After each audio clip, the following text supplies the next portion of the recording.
Dearest listeners, there exists a particular species of woman in our society whom the ton regards with mingled fascination and horror, the confirmed spinster who has refused every eligible offer and seems determined to embrace her unmarried state with unseemly contentment.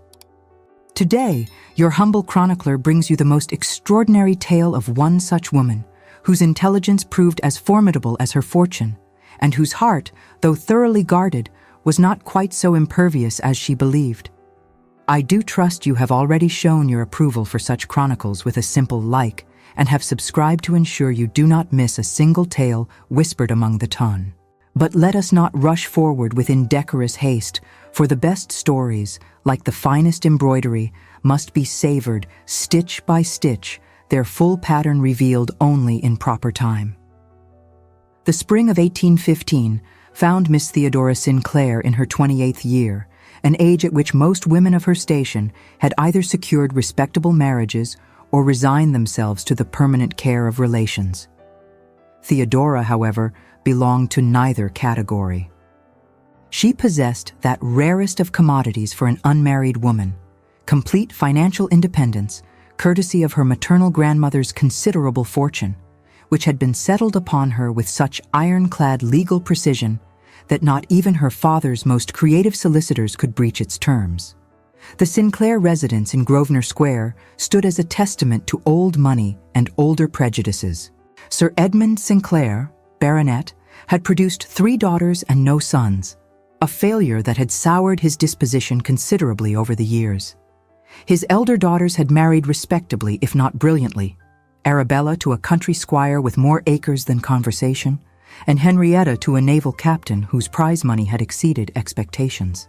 Theodora, the youngest and by far the most troublesome, had refused no fewer than 12 proposals over the course of 10 years, each rejection adding another layer to her reputation as an unnatural female who valued books over babies and independence over the matrimonial state.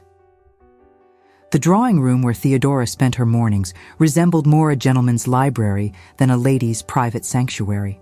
Books in Greek and Latin lined shelves that should have displayed fashion plates and sentimental novels.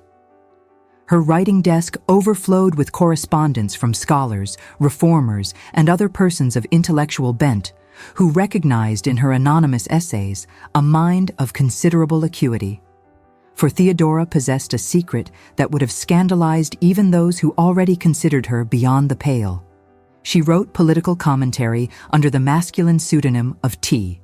Blackwell, and her essays on parliamentary reform and the rights of property owners had been published in several respected journals. That particular morning, as April sunshine filtered through the tall windows overlooking the square, Theodora sat reviewing the latest proof sheets from her publisher when her father's heavy tread announced his approach. Sir Edmund entered without knocking, as was his custom when dealing with a daughter who had forfeited the right to privacy by refusing to behave as daughters ought. The ensuing confrontation required no words to convey its essence. Sir Edmund presented yet another potential husband, Viscount Hartley, a widower of 63 years, seeking a young wife to provide the heir his first marriage had failed to produce. The settlement would be generous, the title respectable, and the expectation quite clear. Theodora's refusal, delivered with the calm precision of one who had rehearsed this scene many times before, transformed her father's complexion to an alarming shade of crimson. What followed was a battle of wills conducted across the polished mahogany of the drawing-room table. Sir Edmund played his strongest card, the threat of social ostracism, of being cut off from family gatherings, of being branded as the peculiar relation whom nobody quite knew how to manage. Theodora countered with the unassailable fortress of her independent income and the inconvenient truth that her grandmother's will explicitly forbade any interference with her granddaughter's choices. The contest ended, as such contests always did, in stalemate. But this time, Sir Edmund's parting words carried a new and troubling venom. The baronet informed his daughter that her continued presence under his roof had become an embarrassment to her sisters, whose daughters were now approaching marriageable age. To have an aunt who was an acknowledged oddity might prove contagious. Arrangements would be made, connections explored, and if Theodora would not accept a husband through the conventional channels, perhaps less conventional methods might be employed. The laws surrounding unmarried women and their supposed need for male protection contained many interesting provisions that a determined father might exploit. Left alone, Theodora felt for the first time the cold touch of genuine fear. Her fortune protected her from poverty, but not from legal maneuvering. An unmarried woman, no matter how wealthy, remained a perpetual minor in the eyes of the law. Her father could not touch her money, but he could potentially have her declared in need of protection, could argue that her rejection of suitable offers indicated an unsound mind, could make her life so thoroughly miserable that even her beloved independence would seem a burden rather than a blessing. She envisioned the concrete horror of it, her books confiscated, her fortune administered by some guardian appointed by her father, and herself perhaps confined under the care of a physician who would interpret her intelligence as hysteria requiring treatment. Freedom was no longer an abstract concept. It was territory to be defended at any cost. She moved to the window and gazed down upon the square where fashionable society paraded its conventions with metronomic regularity. Somewhere in this vast city of marriages made for money, position, and the perpetuation of bloodlines, there had to exist another soul who valued freedom as she did, who understood that matrimony need not be a prison if both parties approached it as a business arrangement rather than a romantic entanglement. The thought crystallized with sudden clarity. What she required was not the absence of marriage, but rather a particular kind of marriage, one that would satisfy legal requirements while preserving actual liberty. A marriage of pure convenience, entered into by two rational adults who desired the social protection of matrimony without its usual suffocating intimacy. Such an arrangement would need to be conducted with absolute transparency and mutual respect, based not on the ephemeral attractions of physical beauty or temporary passion, but on the solid foundation of shared self-interest. The question, of course, was where to locate such a partner. The marriage mart of London society dealt exclusively in romantic illusions or mercenary calculations of fortune and title. What she required existed so far outside the normal parameters of courtship that she could hardly place an advertisement in the Morning Post seeking a gentleman willing to marry without expectation of marital rights or romantic attachment. Yet even as the impossibility of her situation pressed upon her, Theodora felt her mind engaging with the problem, as it would with any intellectual puzzle. There had to be men in society who faced similar pressures, who chafed against familial expectations, who might welcome an escape that provided the appearance of conformity while preserving actual autonomy. Second sons, perhaps, who had no need for heirs but faced constant pressure to settle down. Scholars who preferred their studies to society.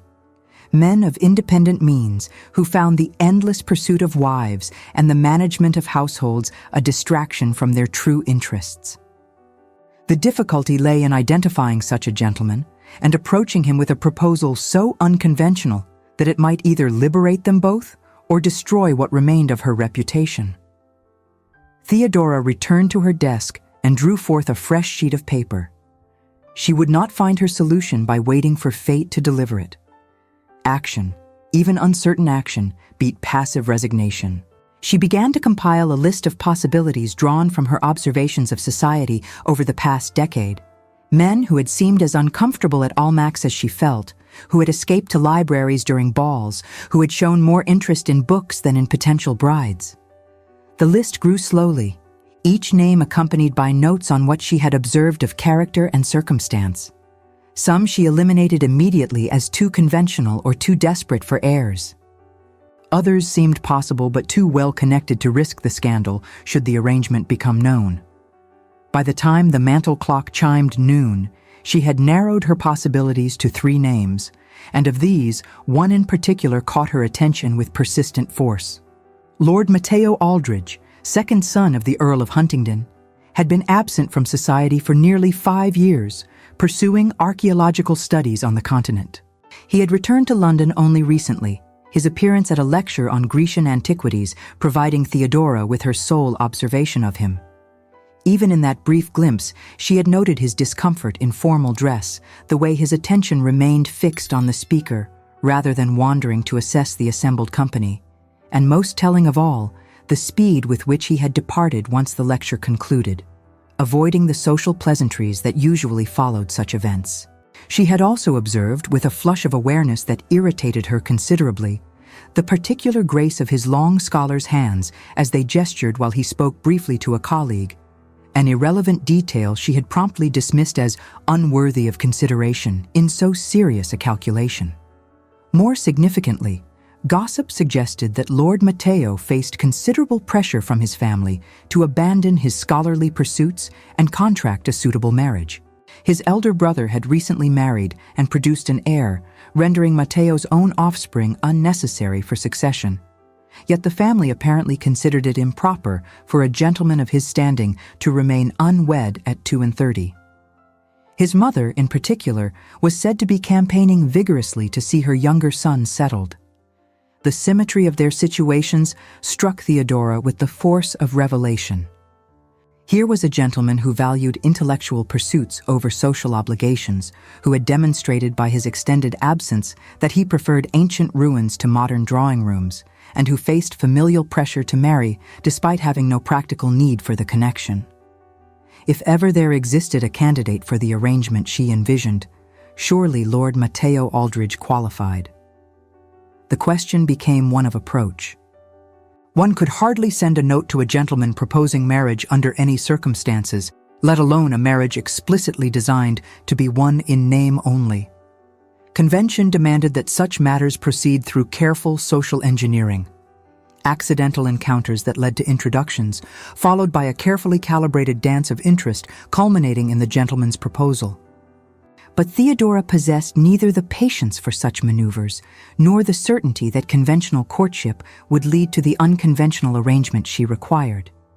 She would need an intermediary, someone who moved in both their circles and might facilitate a meeting in circumstances conducive to frank conversation.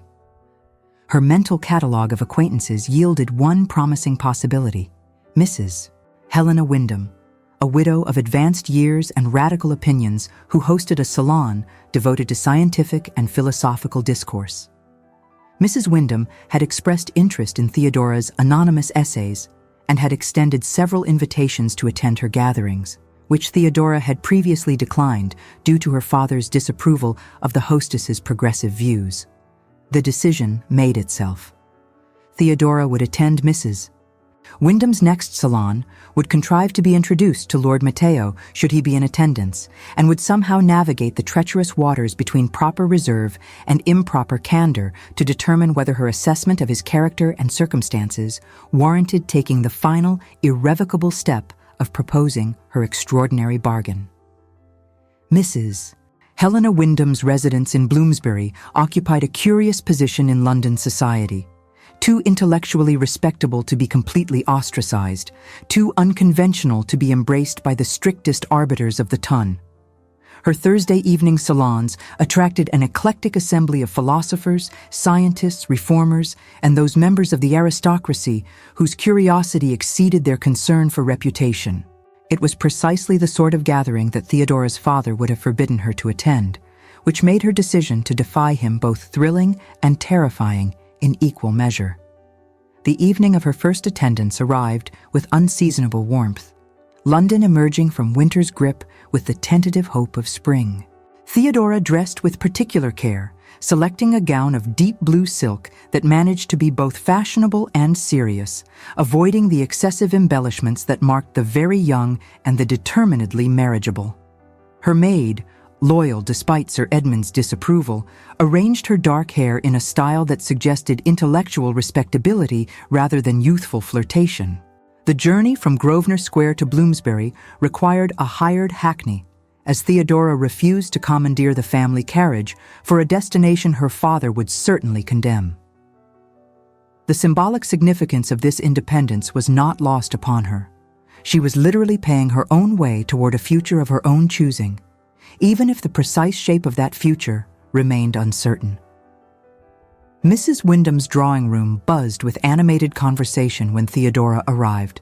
The hostess herself, A handsome woman whose silver hair and keen gray eyes suggested wisdom rather than age, greeted her newest guest with warmth tempered by assessment.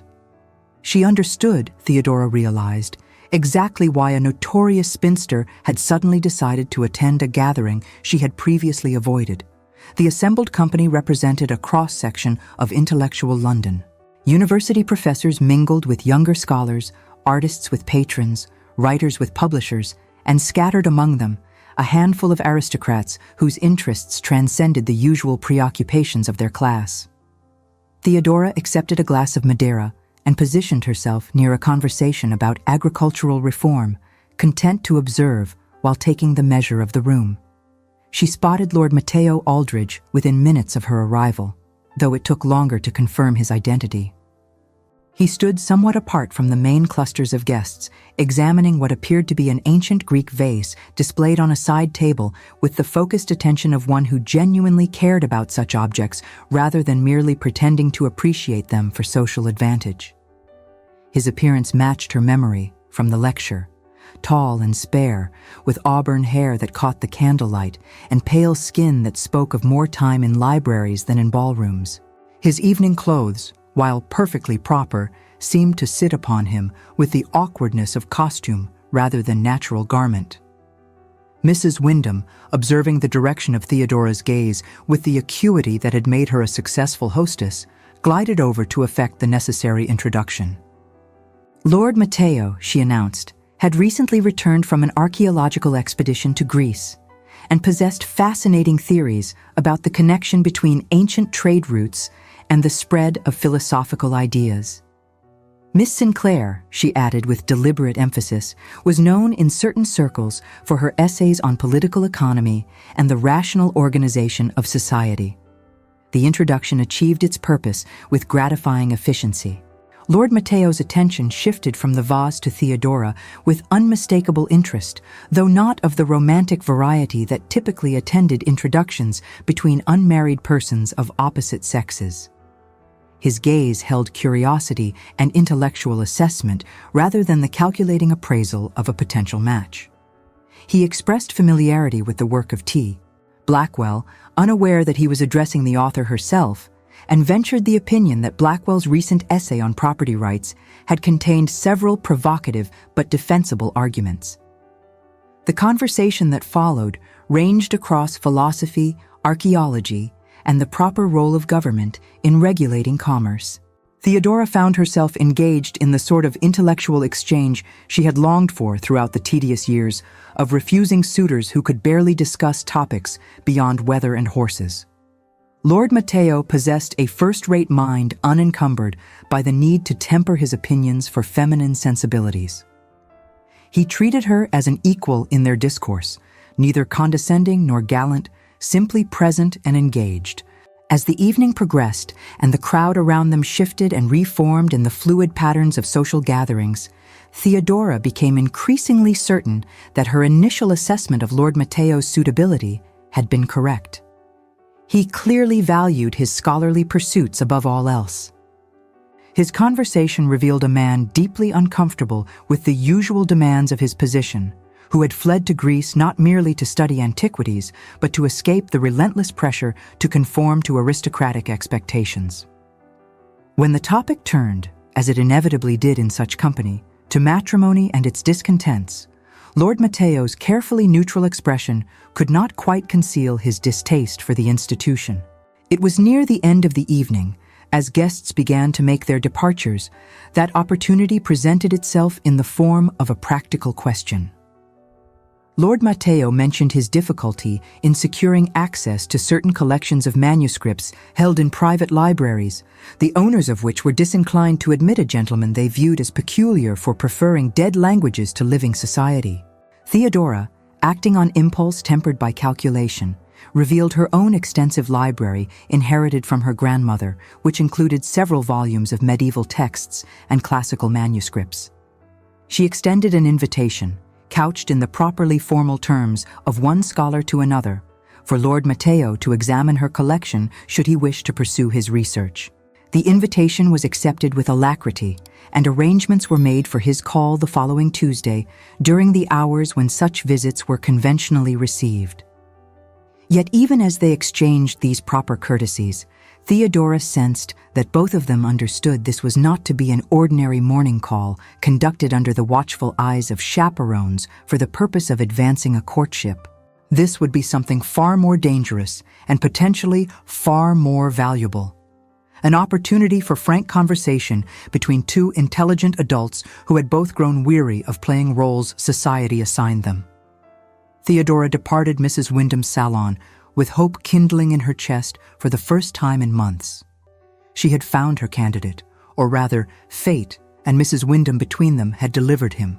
The question now became whether Lord Matteo Aldridge would prove brave enough or desperate enough to enter into the extraordinary bargain she intended to propose.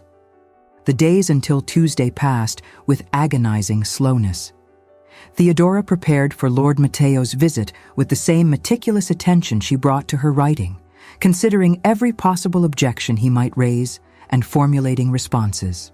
She could not simply blurt out her proposition upon his arrival. Such abruptness would likely send him fleeing back to his family's townhouse, convinced she was mad.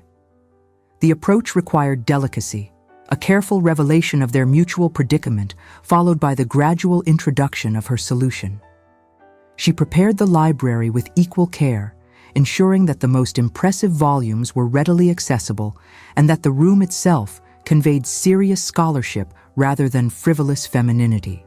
The manuscripts Lord Matteo had expressed interest in were set out on the reading table, an offering that would legitimize his visit while creating the necessary atmosphere for deeper conversation. Tuesday arrived with gray skies that threatened rain, the weather matching Theodora's inner turbulence. Lord Matteo appeared promptly at the appointed hour of 3 o'clock, his arrival setting off a minor commotion in the Sinclair household. Sir Edmund was mercifully absent on business in the city, but the servants whispered with excitement about the eligible gentleman calling upon the spinster daughter who had refused so many others. Theodora could practically hear them composing the gossip they would share in kitchens throughout Mayfair. Perhaps Miss Theodora had finally come to her senses and would accept this scholarly lord who seemed as odd as she was. Let them speculate, Theodora thought as she received Lord Matteo in the library. Their expectations would be disappointed soon enough, though not in the way they imagined. The first portion of the visit proceeded exactly as planned. Lord Matteo examined the manuscripts with genuine enthusiasm, his long fingers handling the delicate pages with the reverence they deserved. His commentary revealed the depth of his knowledge, moving easily between observations about paleography, historical context, and linguistic evolution. Theodora matched him insight for insight, demonstrating her own considerable learning while steering the conversation toward matters of more personal relevance. It was during a discussion of a particular medieval text on the rights and duties of property holders that Theodora saw her opening. The manuscript contained passages addressing the legal status of widows, who, unlike unmarried women, enjoyed certain freedoms in the management of their estates. She ventured the observation that the laws governing women and property had changed remarkably little since medieval times, and that unmarried women of fortune found themselves in the peculiar position of being wealthy, yet constrained by regulations designed to protect them from their own supposed incapacity. Lord Matteo's response revealed that he grasped the personal nature of her comment. He set down the manuscript and regarded her with those penetrating blue eyes that seemed to miss very little. His next words, carefully chosen, acknowledged his awareness that their conversation had moved beyond scholarship into more dangerous territory. He confessed that he too found himself constrained by expectations bearing little relation to his actual desires or needs. His family's campaign to see him married had intensified since his return, and he faced increasing pressure to abandon his research in favor of domestic duties he had no wish to perform. The moment had arrived. Theodora drew a steadying breath and embarked upon the most audacious speech of her life. She outlined her situation with brutal honesty, the refused proposals, her father's threats, the legal vulnerabilities of her position. She spoke of her need for the protection that only marriage could provide while maintaining the freedom that marriage typically destroyed. She described her vision of a union based on mutual convenience rather than romantic attachment, a business arrangement between equals who respected each other's autonomy. As she spoke, watching Lord Matteo's expression for signs of shock or revulsion, Theodora felt her fate balanced on a knife's edge. She had revealed too much, proposed too much, risked too much. If Lord Matteo proved conventional beneath his scholarly exterior, he could destroy her with a few well-placed words in the right drawing rooms. The scandalous spinster who had propositioned him with an offer of marriage stripped of all romantic pretense would become a figure of mockery throughout society. But Lord Matteo did not recoil. His face registered surprise, certainly, but also calculation and what might have been relief. When he finally responded, his words came slowly, each one selected with obvious care. He acknowledged the audacity of her proposal while admitting that it possessed a certain ruthless logic. His own situation, while different in specifics, shared enough commonality that her solution might serve them both. He required the freedom to pursue his studies without constant familial interference.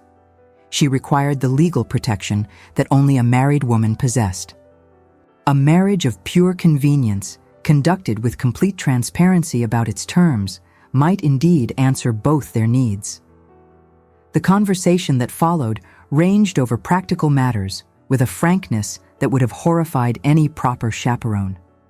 They discussed finances, establishing that Theodora's fortune remained entirely under her own control through the terms of her grandmother's will, and that Lord Matteo possessed independent income sufficient for his needs.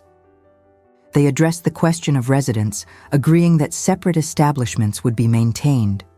She would keep the house in Grosvenor Square, part of her grandmother's bequest, whose full control would transfer to her upon marriage, while he would maintain his bachelor lodgings for his work. They spoke of social appearances, recognizing that they would need to present a credible front to society while living essentially separate lives. The most delicate topic, that of marital expectations and the production of heirs, required considerable diplomacy to navigate. Lord Matteo, his fair complexion coloring slightly, made clear that he sought no intimate connection and had no desire for children. Theodora, grateful for his directness, expressed identical sentiments. Their marriage would be one of legal convenience only, a shield against society's demands, rather than a union of bodies or even of households. As afternoon faded toward evening and the library grew dim with approaching dusk, they arrived at the outline of an agreement. Lord Matteo would court Theodora publicly, a brief but credible courtship that would satisfy society's expectations. They would marry quietly but legally, securing the protections each required. Following the marriage, they would maintain separate residences and independent lives, meeting only when social obligation demanded joint appearances. Most crucially, they would treat each other with honesty and respect, as partners in a business arrangement, rather than as romantic attachments constrained by expectations of love and devotion. Before Lord Matteo departed, Theodora insisted upon one final stipulation.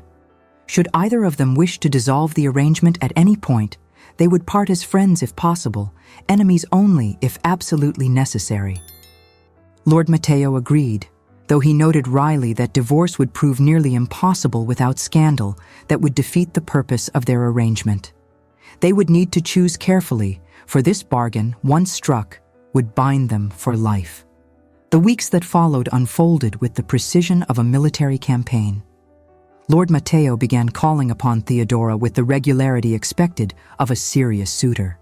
They attended lectures together, visited exhibitions at the British Museum, and were seen promenading in Hyde Park during the fashionable hours. To observers, they appeared to be conducting an eccentric courtship suited to their scholarly temperaments. Two odd individuals who had found each other and were proceeding toward matrimony at their own peculiar pace. Sir Edmund, initially suspicious of this sudden romance, found his objections mollified by Lord Matteo's title and respectable family connections. The younger son of an earl made a more than acceptable match for his troublesome daughter. And if the courtship lacked the usual romantic fever, well, that seemed appropriate for a woman of Theodora's advanced age and peculiar disposition. Lady Sinclair fretted that the match had come together too quickly, but even she could not deny that her youngest daughter had found a gentleman of suitable rank who seemed willing to tolerate her eccentricities. Throughout these weeks of public courtship, Theodora and Lord Matteo developed an unexpected companionship. Their conversations ranged across history, philosophy, and politics with the ease of genuine intellectual compatibility. They discovered shared opinions on matters from agricultural reform to the proper interpretation of classical texts. The marriage they had designed as pure convenience began to acquire layers of actual friendship, a development neither had anticipated but both welcomed as making their future arrangement more bearable. Yet even as their partnership solidified, Theodora found herself noticing details about Lord Matteo that had nothing to do with their practical arrangement. The way his auburn hair caught the light when he bent over a manuscript, the precise movements of his long fingers as he turned pages, the rare smile that transformed his usually serious expression into something almost boyish. These observations troubled her, suggesting as they did that her emotions might not be as firmly under rational control as she had believed. She dismissed such thoughts as the natural result of spending considerable time in close quarters with an attractive gentleman. Once they were married and maintaining separate households, such inconvenient awareness would fade. Their relationship would settle into the comfortable partnership they had designed, free from the complications of romantic attachment. The formal proposal, when it came, occurred during a visit to the British Museum on a rainy afternoon in May. Standing before the Rosetta Stone with a handful of other visitors studying the ancient inscriptions, Lord Matteo turned to Theodora and delivered the words required by convention.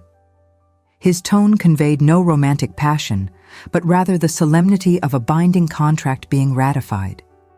Theodora accepted with equal gravity, and they shook hands on the bargain like businessmen concluding a commercial transaction. The wedding was arranged for early June after the banns had been properly read and the necessary settlements drawn up by solicitors. Theodora insisted upon terms that preserved her financial independence to a degree that scandalized the lawyers, but which Lord Matteo accepted without objection. His own solicitor seemed bemused by a groom who showed more interest in a clause protecting his bride's right to maintain separate residence than in the usual protections for a husband's authority over his wife's fortune. As the wedding day approached, Theodora told herself repeatedly that she had achieved exactly what she set out to accomplish. She would gain legal protection while maintaining practical freedom. Lord Matteo would satisfy his family's demands while preserving his scholarly pursuits. They would both escape the prison of conventional marriage by creating something entirely new, a union of mutual respect and shared self-interest, untainted by romantic illusions that inevitably soured into disappointment. Yet in quiet moments, usually late at night when sleep proved elusive, Theodora found herself wondering whether she had been entirely honest in her assessment of her own desires. The companionship she had developed with Lord Matteo felt more substantial than mere friendship, their intellectual connection more profound than simple compatibility of interests. She caught herself anticipating their meetings with an eagerness that seemed to exceed what mere business partnership should inspire.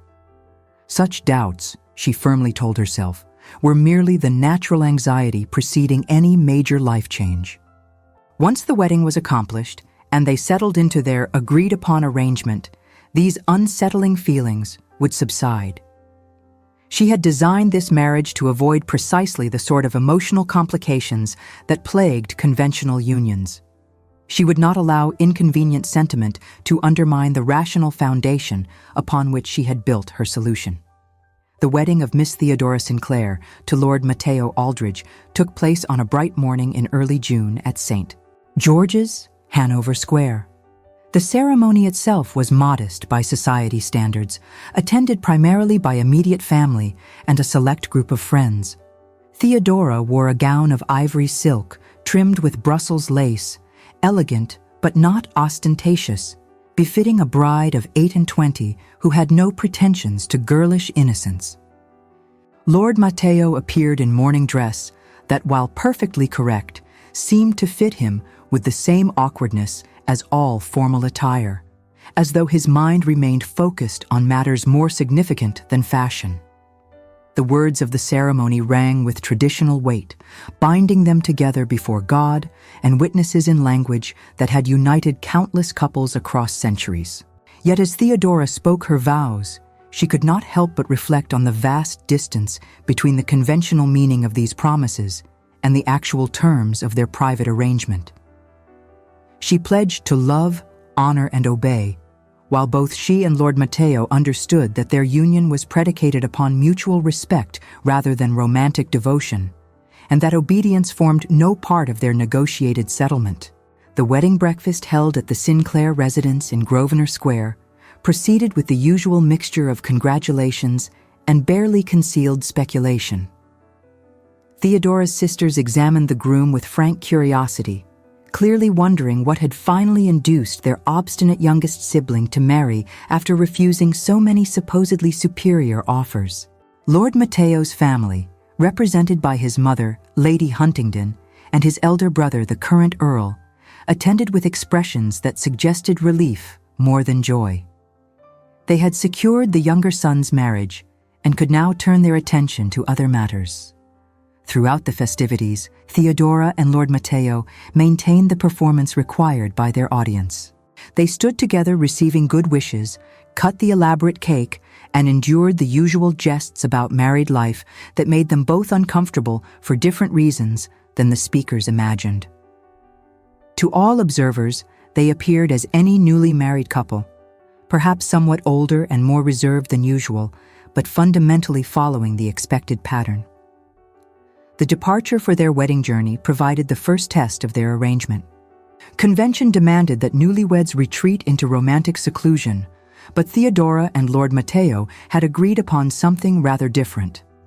They would travel to Lord Matteo's family estate in Derbyshire, a property he had inherited from a maternal uncle and which he maintained primarily as a repository for his archaeological collections.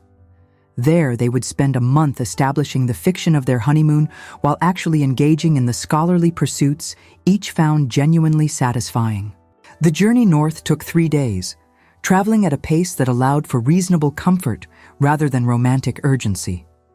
They shared the carriage, but maintained careful physical distance, conversing easily about topics ranging from the changing landscape to recent political developments. The nights spent at posting inns required separate chambers, a requirement Theodora had insisted upon and which Lord Matteo accepted without objection. Even this early in their marriage, they were already demonstrating that their union would defy conventional expectations. Ashton Park, Lord Matteo's estate, proved to be a sprawling Elizabethan manor set in considerable grounds that had been allowed to achieve a state of romantic wildness. The house itself showed signs of benign neglect, not precisely shabby, but lacking the meticulous attention that characterized estates where the owner actually resided for significant portions of the year. The servants, minimal in number but loyal to their absent master, greeted the new bride with curiosity barely concealed behind proper deference. It was here, in this place removed from London society's watchful eyes, that the true nature of their marriage began to reveal itself. Lord Matteo showed Theodora his collections with undisguised pride, rooms filled with artifacts from his Greek expeditions, carefully catalogued and arranged with scholarly precision. Ancient pottery lined shelves beside fragments of sculpture and cases of coins bearing the profiles of long-dead emperors. The library contained volumes in multiple languages, many of them rare manuscripts or first editions that made Theodora's own collection seem modest by comparison. They established a comfortable routine within days. Mornings were spent in companionable study, each pursuing individual projects in the library while remaining available for consultation when interesting discoveries warranted sharing. Theodora worked on a new essay addressing the education of women, arguing from historical precedent that female learning posed no threat to social order. Lord Matteo continued his research into ancient trade networks, surrounded by maps and texts in Greek and Latin. Afternoons brought walks through the estate's grounds, during which their conversations ranged across every topic imaginable.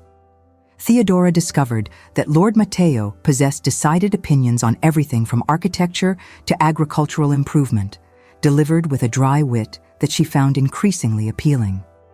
He seemed to appreciate her own tendency toward sharp observation, laughing at remarks that would have shocked more conventional gentlemen.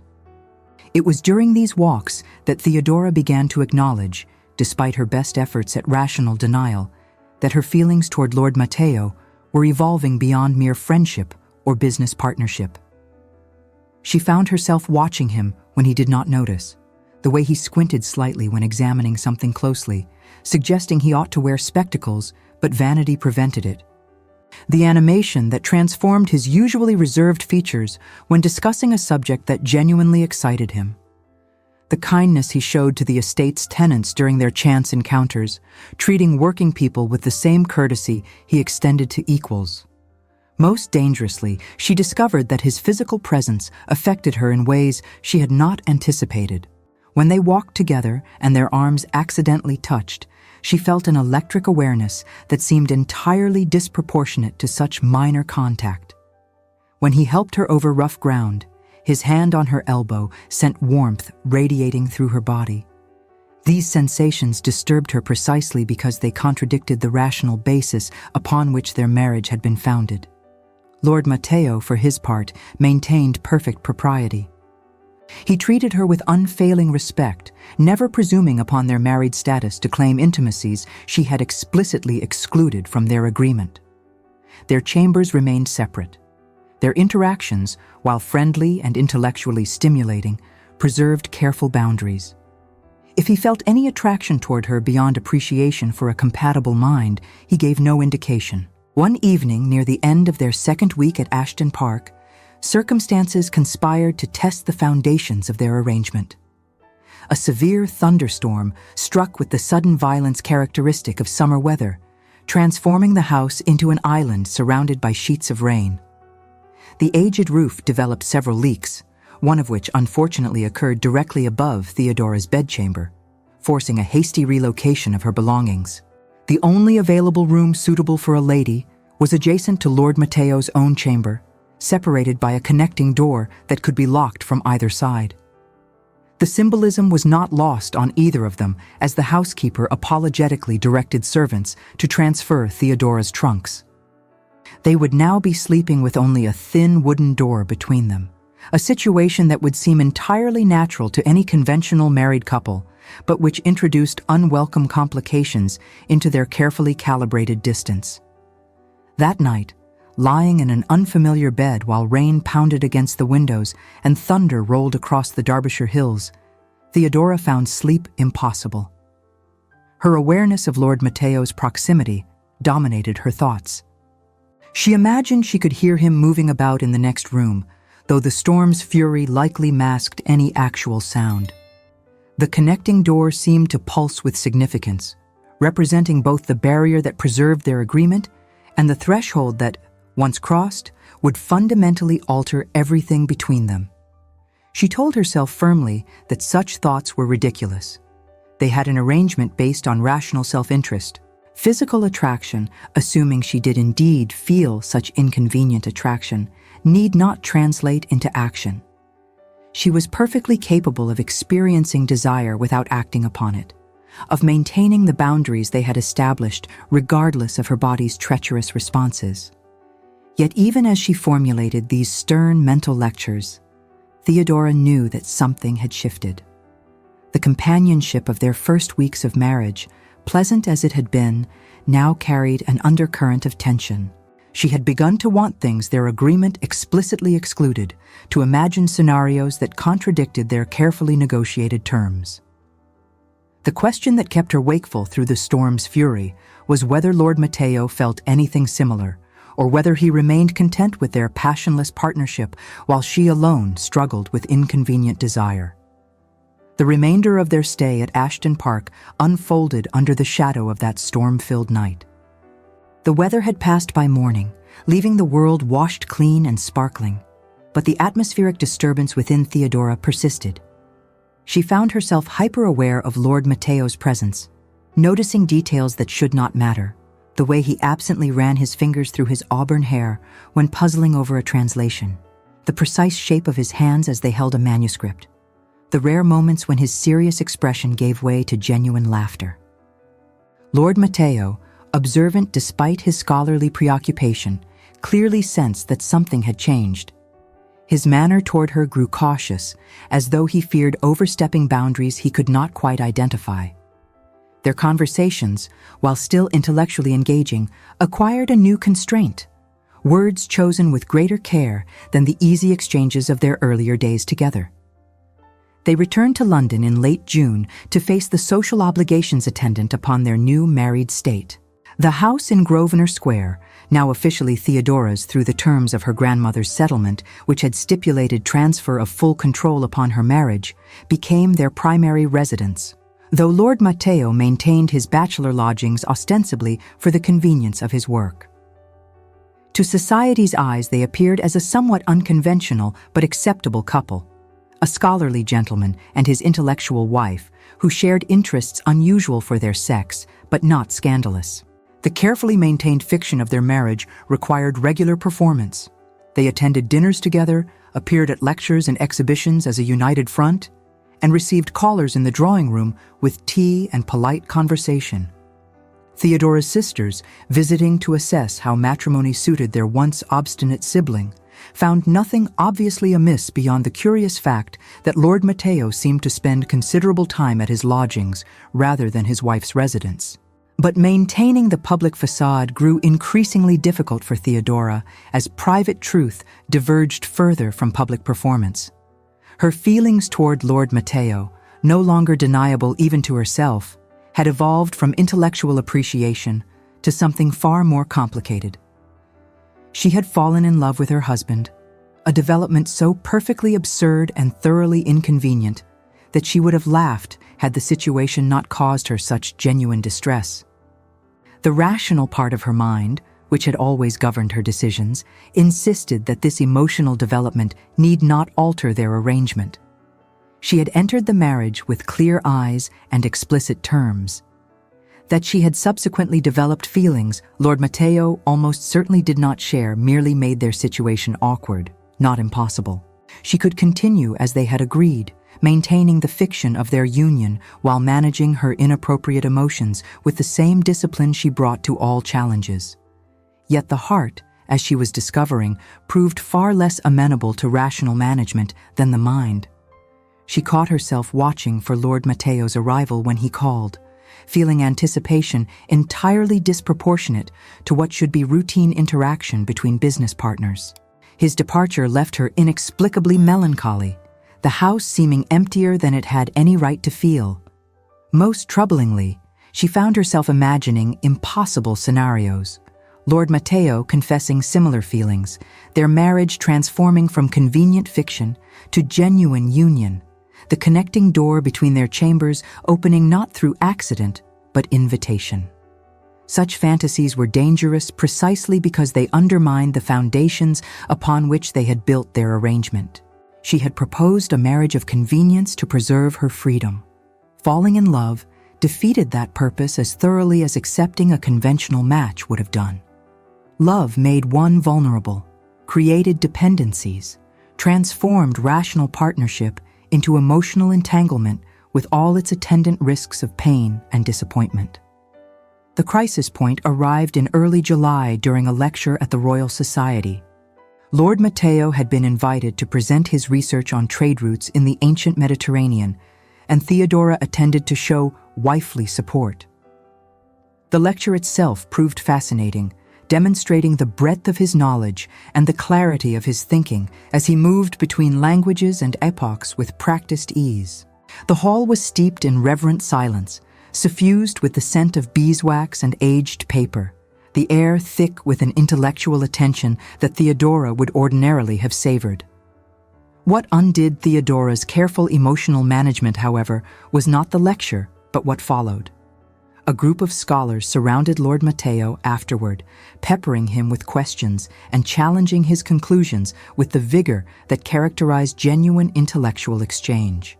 Watching him engage with these peers, seeing the animation in his face and hearing the passion in his voice as he defended his theories, Theodora felt something shift irrevocably within her chest.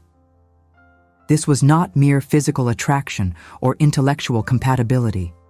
This was love in its most complete and terrifying form, the recognition of another soul whose happiness mattered more than one's own comfort, whose success inspired joy rather than competition, whose very existence seemed to illuminate the world with unexpected brilliance. She loved not just Lord Matteo's mind or appearance, but his essential self, the core of character that made him precisely who he was. The realization left her shaken. She had designed their marriage to avoid precisely this vulnerability. The rational bargain they had struck protected them both from the messy complications of romantic attachment. By falling in love with Lord Matteo, she had violated the fundamental terms of their agreement, even if her breach remained entirely internal and unknown to him. The carriage ride home from the Royal Society passed in near silence. Lord Matteo, still animated from the evening's intellectual engagement, seemed not to notice Theodora's unusual quiet. He spoke enthusiastically about several promising connections made during the reception, scholars who might provide access to collections or support future expeditions. Theodora responded with appropriate interest, hiding her inner turmoil beneath the practiced mask of composure she had perfected over years of deflecting unwanted suitors. Once home, she pleaded fatigue and retired early, leaving Lord Matteo in the library with a new volume that had arrived from his bookseller. In the privacy of her chamber, she finally allowed herself to confront the full magnitude of her predicament. She loved a man who had married her explicitly to avoid romantic entanglement. She yearned for intimacy with someone who valued their arrangement precisely because it excluded such complications. She wanted to transform their business partnership into genuine marriage, but doing so would betray the trust upon which their entire relationship had been founded. The cruelest aspect of her situation was that she could not even confess her feelings without potentially destroying what they had built. If Lord Matteo learned of her emotional evolution, he might feel obligated to address it, to either pretend reciprocal feeling he did not possess, or to awkwardly acknowledge his lack of similar sentiment. Either outcome would make their continued partnership impossible. The easy friendship they had developed would curdle into constraint and embarrassment. No, Theodora concluded as she stared sleeplessly at the ceiling, while the city's sounds drifted through her open window. She would have to manage this complication in silence. She would maintain their arrangement exactly as they had designed it, performing her role with the same competence she brought to all her endeavors, and somehow learn to live with love that must remain forever unexpressed and unacknowledged. The resolution, once made, should have brought relief. Instead, it merely clarified the dimensions of her private prison. She had gained legal freedom through this marriage only to find herself emotionally captive to feelings she could never reveal. August brought oppressive heat to London, sending those who could afford to escape fleeing to country estates and seaside resorts. The season had officially ended, giving way to the quieter months when society scattered and those remaining in town could move about with less scrutiny. For Theodora and Lord Matteo, the reduced social obligations should have provided welcome relief from the constant performance their arrangement required. Lord Matteo found himself increasingly unable to maintain the detachment their agreement demanded. In the privacy of his study, he would sit before an open manuscript for hours, eyes fixed on ancient Greek text that refused to resolve into meaning, because his mind insisted on wandering to the woman working in her own chamber down the corridor. He had designed this marriage as liberation from the very entanglements that now consumed his thoughts. The irony would have amused him if it did not cause such acute discomfort. He caught himself listening for the sound of her footsteps, manufacturing excuses to seek her opinion on matters he could perfectly well resolve alone, lingering in doorways simply to prolong their encounters by precious minutes. This was not the rational partnership he had negotiated. This was something far more dangerous, and he possessed no map for navigating such treacherous territory. Instead, the enforced proximity of summer in the city began to expose the cracks in their carefully constructed partnership. With fewer external engagements demanding their joint attendance, they found themselves spending more time together in the house on Grosvenor Square. The library became their shared refuge from the heat, its north-facing windows and thick walls providing relative coolness. They worked in companionable silence, interrupted by occasional exchanges of ideas or requests for opinions on passages they were writing. It was this very compatibility that tortured Theodora. Every shared intellectual moment, every instance of perfectly matched understanding, every laugh over some absurdity discovered in their reading served only to deepen feelings she could not express. She watched Lord Matteo across the library table and imagined crossing that distance, imagined touching him not in the accidental brushes of their daily interactions, but with deliberate intention, imagined speaking the words that crowded her throat, demanding release. Lord Matteo, meanwhile, had grown increasingly restless. He spoke often of returning to Greece in the autumn, of resuming the archaeological work that truly engaged his passion. The life they were living in London, however intellectually pleasant, seemed to chafe against his natural inclinations. He needed the freedom of expedition, the physical demands of excavation, the thrill of discovery that no library could provide. Theodora encouraged these plans with what she hoped appeared as wifely support for a husband's career. In truth, the prospect of Lord Matteo's departure for months or even years filled her with a dread she could barely acknowledge even to herself. His absence would provide relief from the constant strain of hiding her feelings, but it would also confirm the essential truth of their arrangement, that they were partners in name only, with separate lives that intersected only when convenience demanded. The crisis that finally shattered their careful equilibrium arrived not through any dramatic external event, but through the simple accumulation of unspoken truths threatening to breach the dikes of their composure.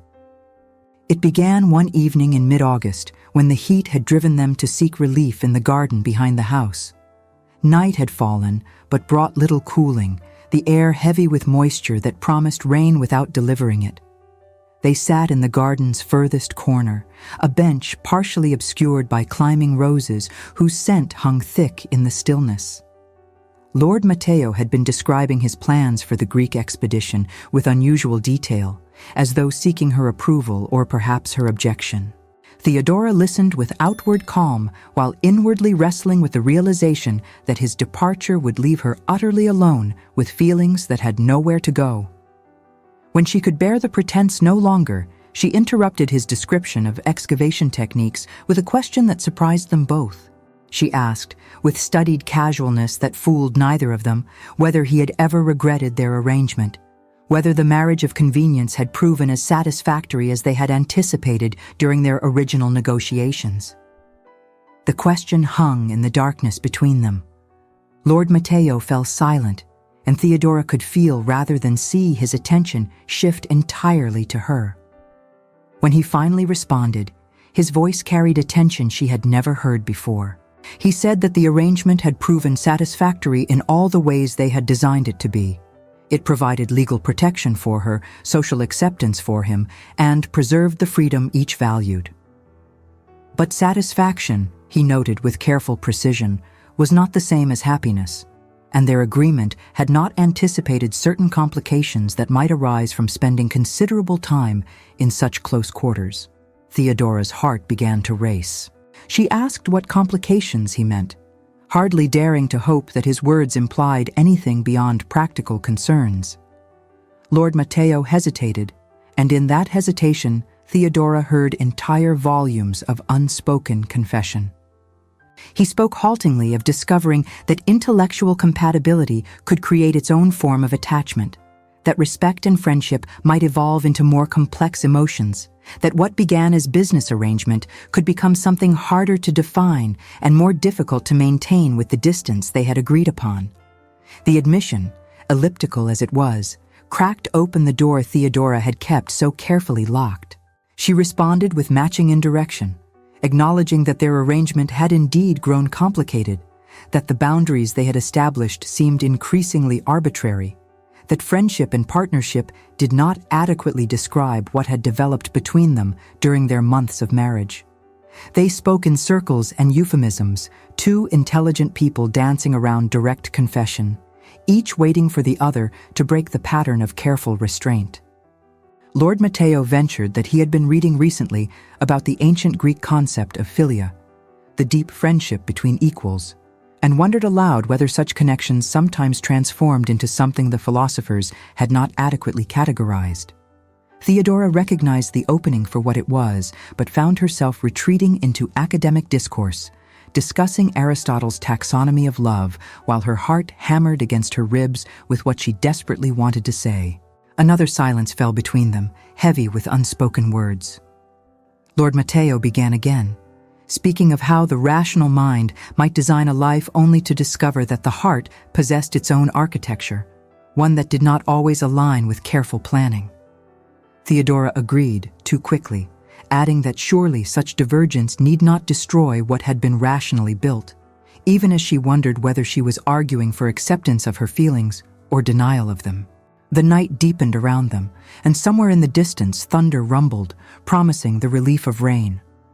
Neither moved to return to the house despite the impending storm, as though they both sensed that something significant was unfolding in the darkness and could not be interrupted. It was Lord Matteo who finally abandoned circumlocution for directness. He turned to face Theodora fully, and though the darkness obscured his expression, she could hear the intensity in his voice as he asked whether she felt toward him anything beyond the friendly partnership they had negotiated. The question demanded honesty, and Theodora found herself suddenly exhausted by months of careful pretense. She confessed. The words tumbled out in a rush that would have appalled her rational self. She had fallen in love with him despite their agreement, perhaps because of their agreement, certainly against all her intentions and better judgment. She had tried to manage these feelings in silence, to maintain the terms of their arrangement, but found herself increasingly unable to pretend that their marriage remained purely practical when her heart insisted otherwise. Having confessed, she waited for Lord Matteo's response with the sick certainty that she had just destroyed everything they had built. He would be kind, certainly. He was too decent a man to respond to her admission with cruelty. But kindness in the face of unwanted emotion could cut deeper than any blade, and she braced herself for the gentle explanation that he valued their friendship but felt nothing more, that she must learn to accept the limits of what they could be to each other. Instead, Lord Matteo laughed. The sound, utterly unexpected, made Theodora stiffen with offended shock until his words clarified his reaction. He was laughing not at her confession, but at the absurdity of their mutual blindness. He informed her with something approaching wonder in his voice, spent the past months in identical torment, developing feelings he believed entirely inappropriate to their arrangement, watching her for signs of reciprocal interest, while firmly telling himself that she had married him precisely to avoid romantic entanglement and must not be subjected to unwanted attentions. They had both been suffering in silence, each convinced that the transformation of their affections betrayed the terms of their partnership, neither recognizing that the other had undergone the same alteration of heart. The realization struck them simultaneously. Their marriage of convenience had become inconvenient precisely because it had succeeded too well in creating genuine intimacy that their original agreement failed to accommodate. Rain began to fall, large drops splashing on leaves and flagstones with increasing urgency. Neither Theodora nor Lord Matteo moved toward shelter. Lord Matteo reached for her hand in the darkness, his touch tentative despite everything they had just confessed. His fingers, calloused from handling manuscripts and digging implements, closed around hers with surprising strength. He said her name, not Miss Sinclair or Lady Matteo, but simply Theodora, in a tone that made her breath catch. Then he asked, with endearing formality, given what they had already acknowledged, whether she would permit him to court her properly. Their marriage might have begun as business arrangement, but perhaps it could be renegotiated into something more authentic. They could start again, knowing what they knew now, and build upon the friendship and intellectual partnership they had already established. Theodora, rain now soaking through her gown and hair curling in the moisture, felt laughter bubbling up to match his earlier outburst. The absurdity of the situation struck her fully. They were married but proposing to court, legally bound but negotiating new terms, thoroughly drenched while conducting the most important conversation of their lives. She gave the only answer possible, accepting his courtship with the understanding that they would need to discover together what genuine marriage between them might mean. The storm that had been threatening all evening finally broke in earnest, rain falling in sheets that sent them racing for the house like children, laughing at the sheer ridiculousness of being caught outside in such weather. They burst through the garden door into the kitchen corridor, thoroughly soaked and grinning at each other with unrestrained delight. What followed required no elaborate planning or careful negotiation. They climbed the stairs together, and when they reached the landing where their chambers diverged, Lord Matteo, still holding her hand, paused. He asked with careful formality whether she might consider unlocking the connecting door between their rooms, not necessarily for immediate action, but as symbol of their renegotiated arrangement. Theodora, heart racing with anticipation and residual fear, agreed. The night that followed brought the consummation their marriage had deliberately avoided. But more significantly, it brought the final transformation of their relationship from business partnership to genuine union. They discovered that the sympathy of their minds found its echo in the harmony of their bodies, that the respect and friendship they had cultivated provided foundation for deeper intimacy, that what they had built through rational negotiation could evolve into something that defied rational explanation. Autumn brought changes to the household on Grosvenor Square that servants whispered about in kitchens and stables throughout Mayfair. Lord Matteo, who had maintained his own lodgings through the summer despite being legally wed, quietly gave up those rooms and consolidated his possessions at his wife's residence. The connecting door between the master and mistress chambers, previously kept locked by mutual agreement, now stood perpetually open. Most telling of all, the scholarly couple who had seemed content with intellectual partnership appeared to have discovered entirely different grounds for intimacy. Society, which had accepted their unconventional marriage with bemused tolerance, now regarded them with fresh interest.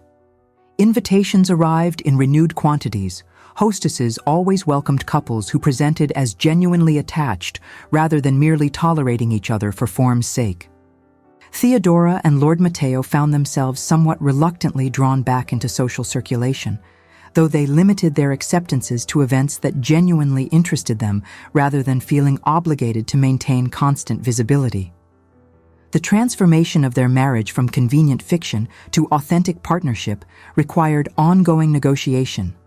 They discovered that love, however genuine, did not automatically resolve all practical considerations. Lord Matteo still needed time for his archaeological research, while Theodora remained committed to her writing and intellectual pursuits. The question became how to balance individual work with their newly acknowledged desire for actual companionship. The solution evolved organically through trial and revision. They established separate studies within the house, spaces where each could work without distraction, while reserving the library as shared territory for collaborative projects and companionable reading. Mornings remained devoted to individual work, but afternoons brought shared exploration of London's museums and libraries. And evenings unfolded in genuine togetherness rather than the careful performance that had characterized their early months of marriage. Most significantly, they learned to communicate with a directness their original agreement had never required. The carefully maintained boundaries that had governed their partnership gave way to honest exchanges about feelings, needs, and desires.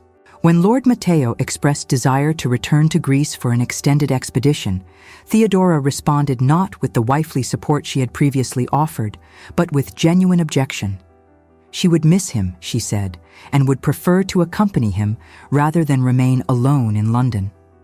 The prospect of Theodora traveling with him to archaeological sites struck Lord Matteo as both impractical and perfect. Women of her station rarely embarked upon such expeditions, and the physical demands would be considerable. Yet the idea of sharing his work with someone who genuinely understood its significance, of exploring ancient ruins with a companion whose intellectual curiosity matched his own, proved irresistible. They began planning not just an expedition, but a fundamental restructuring of their life together. The house in Grosvenor Square would be maintained as their London base, but they would spend months at a time abroad pursuing research and exploration. Theodora's fortune, which had secured her independence, would fund archaeological work that might otherwise have languished for lack of financial support. Lord Matteo's expertise would guide their travels, while Theodora's sharp observation and analytical skills would contribute to the scholarly work. The partnership they envisioned would raise eyebrows, certainly. Wives did not typically accompany husbands on academic expeditions, particularly wives of aristocratic standing who should be hosting dinner parties rather than excavating ancient settlements. But they had long since ceased caring about society's expectations beyond maintaining sufficient respectability to avoid scandal that might damage their families. Lord Matteo's mother, visiting in September to assess how matrimony agreed with her younger son, found herself somewhat bewildered by what she discovered. Lady Huntingdon had expected to find Matteo settled into conventional domestic life, perhaps showing signs of interest in starting a family. Instead, she found a couple planning extensive foreign travel, more interested in ancient civilizations than in producing the next generation, apparently quite content with a marriage that looked nothing like what Lady Huntingdon considered proper. Yet even she could not deny that her son appeared happier than she had ever seen him. The restless dissatisfaction that had characterized his youth had given way to purposeful contentment, and his wife, that peculiar woman who had refused so many suitable offers before accepting Matteo, clearly made him happy in ways that transcended mere companionship. Sir Edmund Sinclair, observing his daughter's transformed circumstances during one of his rare visits, experienced similar confusion. He had expected Theodora's marriage to subdue her eccentricities, to channel her energies into appropriate domestic pursuits. Instead, she seemed more determined than ever to pursue intellectual work, now with the advantage of a husband who supported rather than constrained such ambitions. Sir Edmund could hardly complain. His troublesome daughter had married well and seemed content, but he privately thought the entire arrangement rather irregular. As autumn progressed toward winter, Theodora and Lord Matteo prepared for their first joint expedition, planned for the following spring. They studied maps and consulted with scholars who had excavated in Greece and Turkey. Theodora began learning modern Greek to supplement her classical education, while Lord Matteo assembled equipment and supplies for months of travel and field work. But beyond these practical preparations, they were also learning the more subtle skills required for genuine partnership. They discovered each other's habits and accommodated them. Theodora's tendency to work late into the night, Lord Matteo's need for early morning solitude. They learned to read each other's moods and respect the need for occasional distance even within intimacy. They found that love required effort and attention, that transforming a marriage of convenience into authentic union demanded ongoing choice and commitment. One evening in late October, as they sat together in the library reviewing field notes from Lord Matteo's previous expeditions, Theodora reflected aloud on how far they had traveled from their initial arrangement. The marriage they had designed with such rational precision had been demolished and rebuilt into something neither could have anticipated during those first careful negotiations.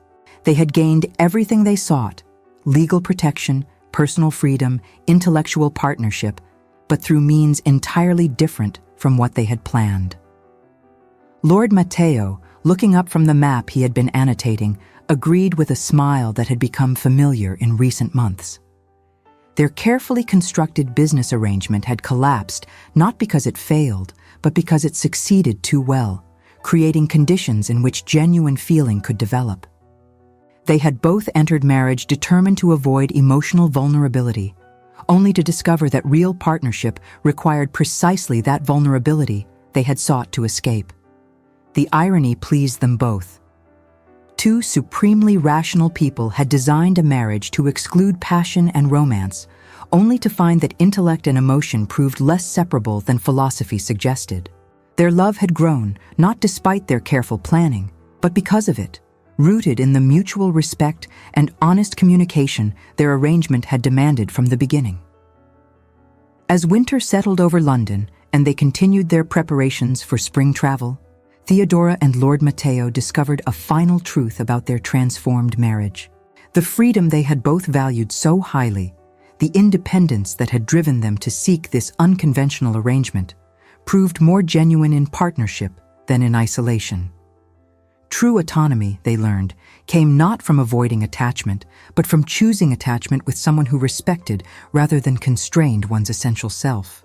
Their story would perplex society for years to come. This couple who married for convenience and discovered love, who rejected convention while maintaining respectability, who built authentic partnership from rational negotiation. But the opinions of others mattered less and less as they built a life together that honored both their individual pursuits and their shared commitment. On a clear December morning, as the first snow of winter dusted London's rooftops and squares, Theodora stood at the library window watching Lord Matteo cross the garden from his early walk. He moved with the purposeful grace she had first noticed at Mrs. Wyndham's salon, but now his arrival meant not duty or performance, but genuine homecoming.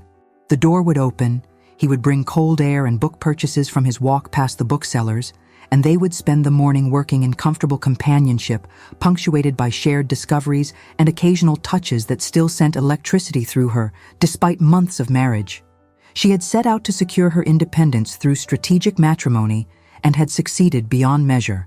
But she had also gained something she had not known to seek: a genuine partner whose presence enhanced rather than diminished her freedom, whose love felt like liberation rather than constraint, whose intellectual companionship had somehow transformed into the deepest intimacy she had ever known. The spinster who had refused every proposal had finally found her perfect match in the most imperfect of arrangements. The marriage of convenience had become inconveniently, wonderfully real. And so, another tale of hearts united reaches its blessed conclusion. Love, it seems, finds a way even through the strictest conventions of proper society, sometimes precisely because two rational people attempted to circumvent it entirely, only to discover that the heart possesses wisdom the mind cannot anticipate. For in their strategic pursuit of freedom, Miss Theodora Sinclair and Lord Matteo Aldridge discovered the most valuable of truths: that the truest marriages flourish not from fleeting passion, but from mutual respect, proving that convenience may indeed serve as the most surprising foundation for love freely chosen and continually renewed.